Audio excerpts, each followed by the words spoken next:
I'd love to share you sometime.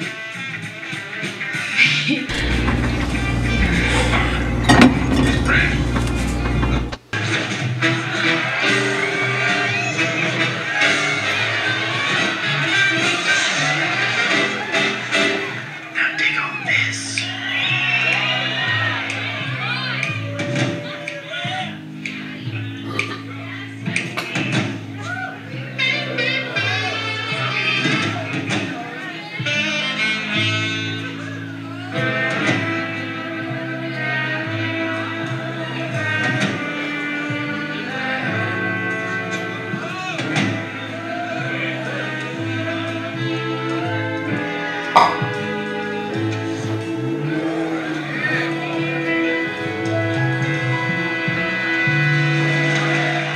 So I was just watching Spider-Man 3 to remind myself of how bad that Spider-Man used to be.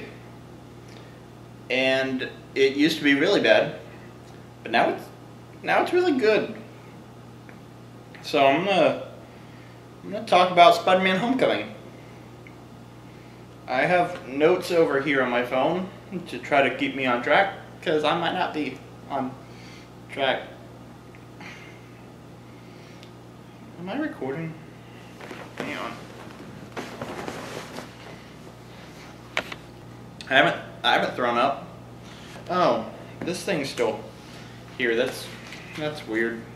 I'm not gonna do spoilers, but I don't think I'm gonna do spoilers.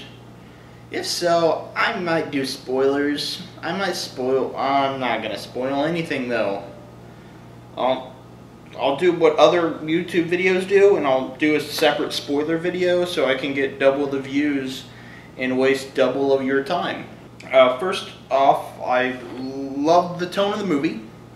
I like how it wasn't your generic superhero movie. It was more like a high school comedy. I enjoyed that. It was unique.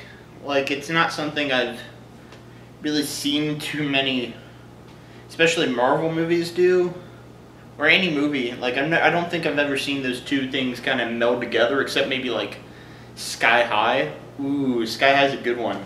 I forgot about Sky High. Oh, Star-Lord's dad's in that. They should bring Sky High into the MCU and just be like, whoosh. Sky High cinematic universe. The Tom Holland was great. He was good. Yeah, I thought the way that they did the characters was really good. Like, they made Spider-Man really relatable and funny, and the Vulture was great too. Like, he was like a really good villain. Like, Michael Keaton's always good, yeah, but I mean, sometimes they've had good actors as villains in Marvel movies and they just haven't, like, been good. Like, Mads Mikkelsen in Doctor Strange, he was kind of wasted. But, like, I don't know. Michael Keaton was real. The way that he portrayed, he had, like, a vulnerability to him that I liked. And, I liked the way I liked it. Tom Holland, like I said it earlier, but he's like the perfect Spider-Man. Like, I've been loving Spider-Man since I was a kid. Like, he's one of my favorite fictional characters. You know, I mean, I'd put him up there with like Harry Potter as far as like characters that I grew up with, kinda. Spider-Man, I obviously grew up with multiple versions because I was a kid when the Sam Raimi movies were released, the Tobey Maguire Spider-Man, and then I was probably in high school, or I guess I was in high school. I graduated right when the second Amazing Spider-Man came out, so I kind of grew up with both of them, more so the Sam Raimi movies, obviously, because as a kid I feel like you're a lot more impressionable. But you know, I think Tom Holland's the perfect Spider-Man. Like, he's perfect Peter Parker, where I feel like that's the thing that dragged down the like I thought Andrew Garfield was a really good Spider-Man. He made those funny quips and stuff, and I mean, all of it I'm sure was CG, but physically as Spider-Man he did well.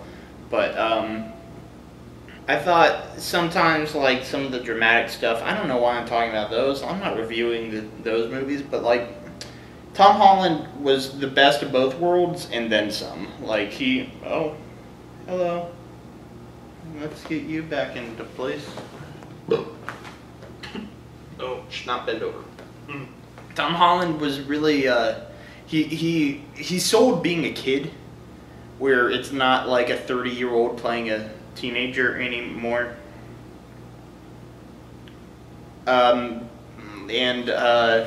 He's really funny, really awkward, and I enjoyed him in the movie. I bought him as a 15-year-old. There's never a point in Spider-Man where I thought Andrew Garfield was a teenager. Like, I mean, he was, I think, 30 in the first movie. Tobey Maguire was, like, late 20s, early 30s in the first Spider-Man movie, you know? Like, they actually nailed, like, all the casting was really good for the kids. And for everyone, really. Michael Keaton as a Vulture, I already talked about it, I think. I think I talked about that. He was a really good Vulture. I liked that he had a backstory that was fleshed out, and I thought it was good for the movie to start off with him, because, you know, it really set up his, like, motives. And I like the fact that he's not a supervillain. Like, he's not trying to kill people, you know? He's not even trying to rob banks and shit. He's just trying to steal damaged property that he would have been contracted to do in the first place, you know? Like, he's just stealing basically rubble and leftover stuff. So I like that, you know? That he's not like some mustache twirling villain, but he's like, I don't know, like he's just trying to look out for his family. I like that.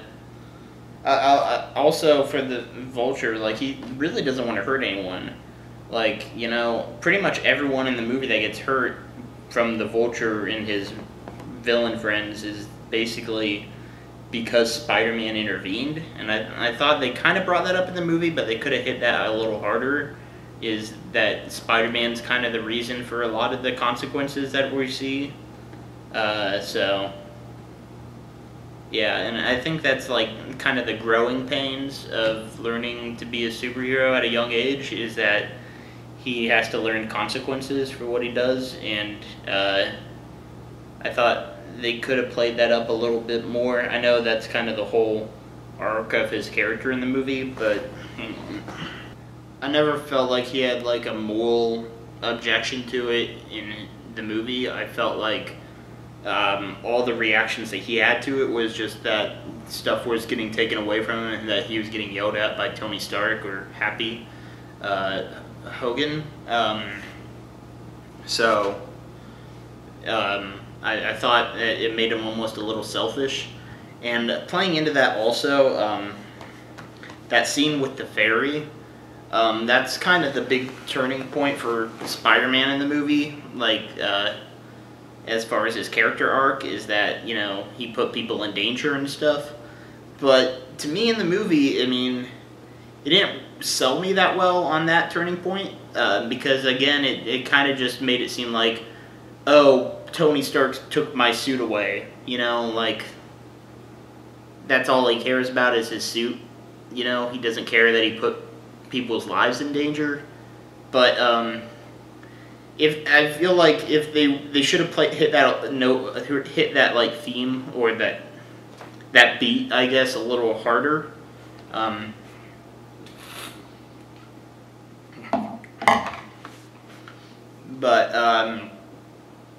But like, they could have hit that a little harder, and also I feel like it should have been earlier in the movie that happened, you know? I mean, maybe not earlier in the movie, but they could have rearranged scenes, because in the comic books and every other version of Spider-Man, the number one thing that matters to Peter Parker is keeping his friends and family safe. And like, the scene before the fairy scene where he gets his suit taken away and stuff, is the scene before that. He's put his friends in danger at the Washington Monument, and his friends are almost die, and he has to swoop in and save them at the last minute. But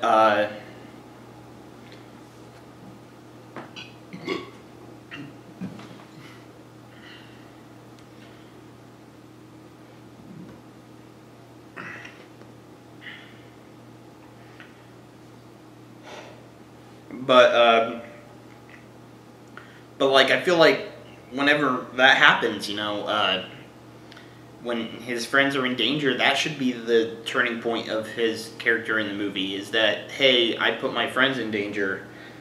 I can't keep doing this, and it should have been like his own conclusion that he makes, not something that Tony Stark's lecturing him about. So I feel like that would have been a little more powerful in the movie, as far as maybe not powerful, but like it would have hit what Spider-Man's all about more, and that's protecting his friends and family. So I thought that would have played better into the themes that guide Spider-Man's character as a whole across all properties. But yeah, the Vulture, he never is. It's never his aim to kill anyone or hurt anyone. He kind of just wants to do things in the safest way in order to keep him safe and people he likes safe, but also have to do some illegal stuff to provide for his family. And I kind of like that, except I feel like they kind of betrayed that aspect of his character at one point. And I thought that betrayal of that aspect, I don't want to get too... It's early on in the movie, I'm just going to say it. He vaporizes the Shocker, or the first Shocker. He takes this Chitauri gun that the Tinkerer made, and he turns him into dust and ash and stuff. And it's an accident, and they address it in the movie, and it's kind of funny, where it's like he thought it was an anti-gravity gun, and it was actually like a vaporizer, and it killed him. But I thought that the Vulture, before that, they never established he was a killer. They just established he was a thief, a scavenger, really, which I guess works for being a Vulture. But, I thought that they could have played with that moment a little bit more, too, where it's like, what have I become?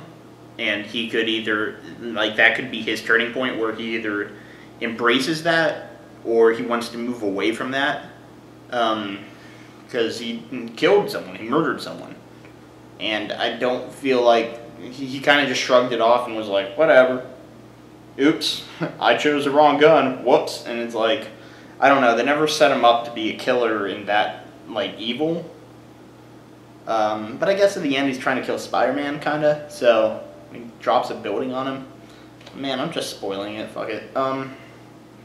But I don't know, I feel like in order for him to be more relatable, which they presented him as a more relatable villain, which I really appreciate in that movie, this is just kind of a little bit of nitpicking to me, is that, he should have had some conflict with having killed a guy.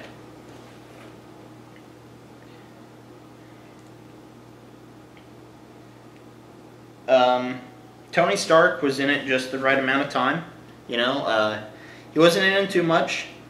The marketing straight up lies to you. Pretty much I think every trailer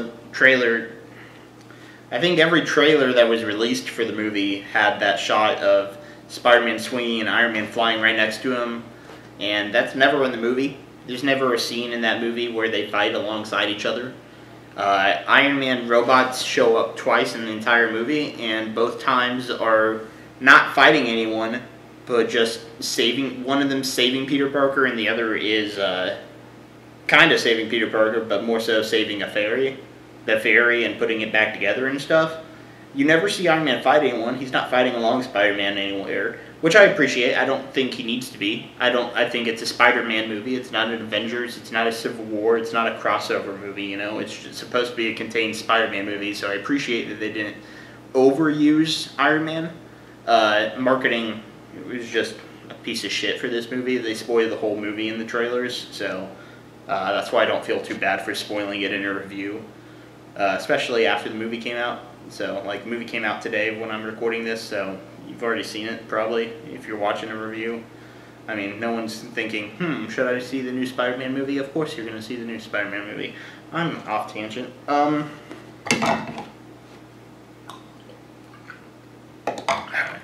But he was in it right amount of time. You know, he's like a father figure to Peter, and I like his aspect in it. Liz was a fun addition, you know, but she kind of filled the Gwen Stacy role in this, I feel like, where she's like the nerdy high school girlfriend. So I like that, and then there's the whole twist with their character that I'm not going to spoil, but because that one I feel is off limit. But I thought that was handled really well. Ned, I'm not familiar with him. I don't think I've seen him in any of the comics and stuff, but I'm not a big fan. Like, I never read the really old Spider-Man comics that much, so I'm sure he's in there. I doubt they just created a new character, but they might have. But he was fun in the movie. He was even more nerdy version of Peter Parker, except without the spider powers. So I enjoyed him. He was funny in the movie. He kind of he played the everyman, and Spider-Man himself's kind of already an everyman, but he was like the everyman, you know. Marissa Tomei was hot. Jon Favreau was Happy Hogan. Again, I think, like, he's been in 3 Iron Man movies, but I think this is the movie that he's had the most screen time in already. And I liked him. I love Jon Favreau. I don't think he gets enough credit. I think as far as the Marvel movies go, Kevin Feige is the guy who gets all the credit and stuff, but Jon Favreau is the one that started this universe. I mean, Iron Man was nothing. Like, they went into filming and Jon Favreau was literally writing the script for Iron Man on set in his trailer in between shooting. Like, he created it all, and I feel like Kevin Feige has done a great job taking over, but Jon Favreau deserves more credit for what he did for Marvel. I like how throughout the movie Peter Parker hides things like underneath his locker at school, which if you've seen the movie you know what I'm talking about, but he like literally like sticks his hand on the locker and lifts it, the whole like unit of lockers up, and there's stuff hidden in there. And it's just kind of funny. They never explain it, like how that happens, you know. It's just, but to me, I just imagined while watching that movie is that he, like, that would have been something that happened to him on accident. Like, I imagine as soon as he got his powers for the first time, you know, he went to school and he was still learning his powers, and he accidentally stuck his hand in his locker and he lifted up and he saw that. To me, this is what I think of, I guess, is that it's kind of like a part of his backstory. And it's just something that I assume that he's discovered that in an accident and he's been using it ever since then.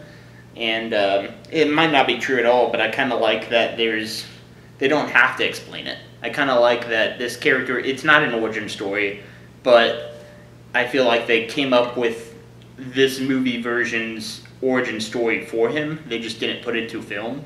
And I like that they have that kind of forethought that they were like, this is what his origin was, and we're going to include it in the movies, but we're not going to show it, and I like that. So to me, that's what I imagine, is that at one point when he first got his powers, he accidentally stuck his hand in the locker and lifted it up, and he saw that he could store things under there.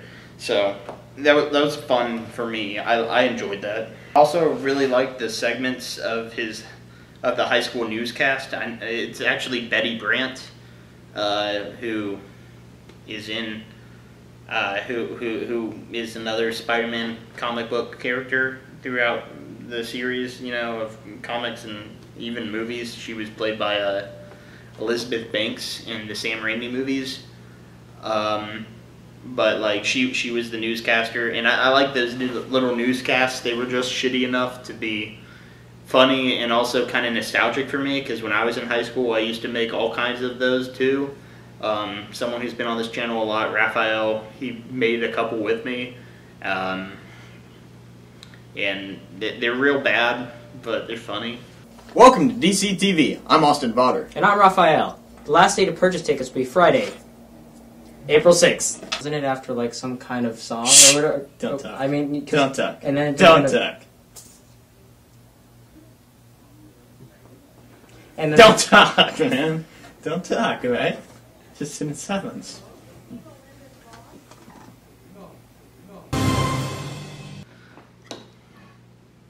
The score was also really good. I mean, nothing's ever going to top the Danny Elfman score for me, I think. I think that was the perfect score for Spider-Man. And there's, like, from the Sam Raimi movies, there's really two things that I really wished that they could bring back to the current movies that they will never do. Number one is Danny Elfman's amazing score for those original movies. And number two would be J.K. Simmons as J. Jonah Jameson. I miss that character. They know that they can't even have him in the new movies. They didn't put him in Amazing Spider-Man, and they didn't put him in this one, the character J. Jonah Jameson, because no one can ever top what J.K. Simmons did. He was a perfect version of that character, and I really hope that Marvel just realizes that, and they're like, hey, fuck it.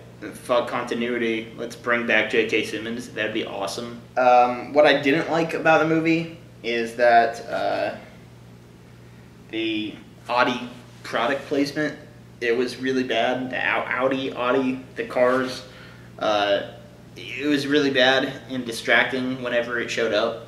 Also, again, is kind of that what I already talked about for the bad as far as the emotional consequences and how the ferry and the Washington Monument should have been like kind of flip-flopped, I feel like. And that Peter Parker just kind of came across as selfish rather than caring about his friends and family. So that would probably be my biggest complaint about the movie is the consequences, and that I don't feel like Peter Parker ever actually learned anything throughout the movie. I feel like he just kind of was like, I'm going to do my own thing. And I'm going to show Tony, and then Tony was like, hey, you can't do this, you got to think about it beforehand, and then he takes his suit away. It's like, you gotta prove yourself, and then Spider-Man's just like, okay, I'm going to keep doing the same thing I've been doing the whole movie, and do my own thing, and not talk to Tony, and not tell him what's going on, and so he's like, okay, I'm going to go track down Vulture. He's like, and I guess he tried calling Happy, or he tried having Ned call Happy while he chased after Vulture in the car. But it's like, come on. Like, you're still just going after it right now. And I know it's kind of a time is of the essence. You know that he's about to do this big deal or something. But it's like, really? And I guess he didn't even know. Because how would he have known about the deal? It's not like Vulture told him. He's just like, I have to go chase him down right now. It's like, why? As far as you know, he's going back to his house and he's waiting to go back and pick up his daughter from the dance. Oh, spoiler alert. Fuck it. But it's like, why do you have to do it right now?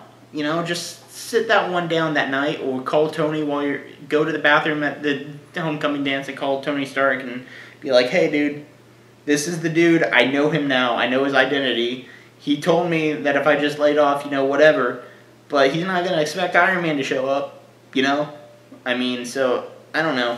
I don't feel like he learned from his lessons at all, and I think that's my biggest problem with the movie, is that I feel like that story aspect, that, I guess not really even a story aspect, just the emotional through line of the movie didn't really land.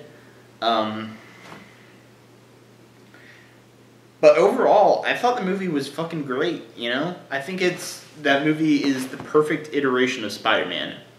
I think I think Spider-Man 2, which is, like, the holy grail of superhero movies to me, personally, I think that it might be a better film, but I think as far as the character of Spider-Man goes, that this movie was the perfect iteration of it.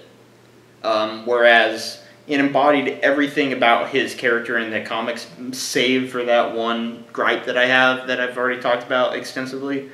But, man, I'm coming around. I don't feel like I'm 100% drunk right now, but I should be. I feel... I lost track of thought.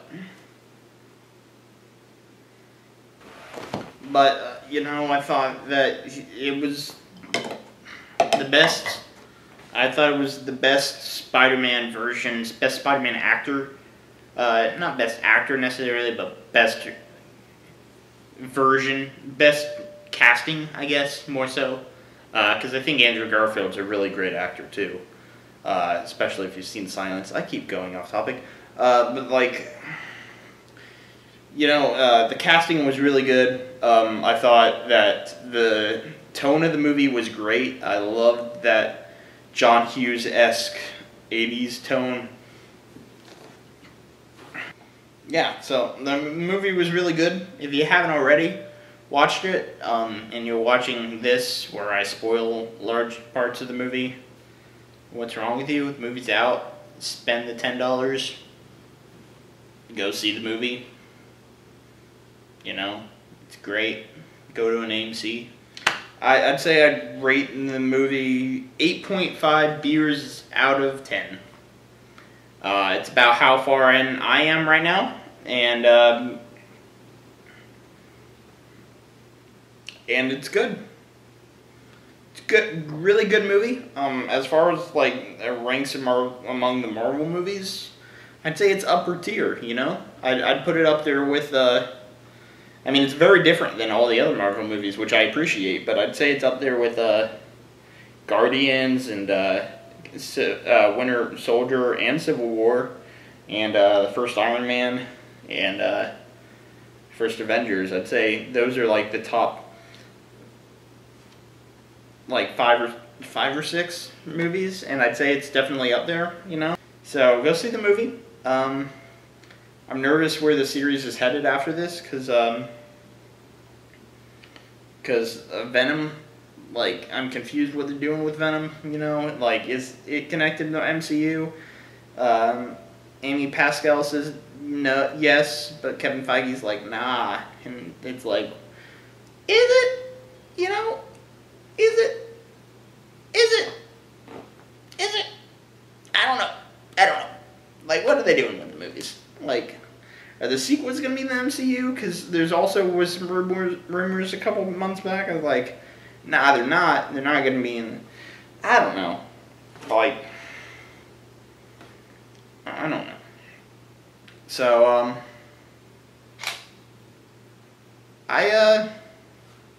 go see the movie. Oh, shit.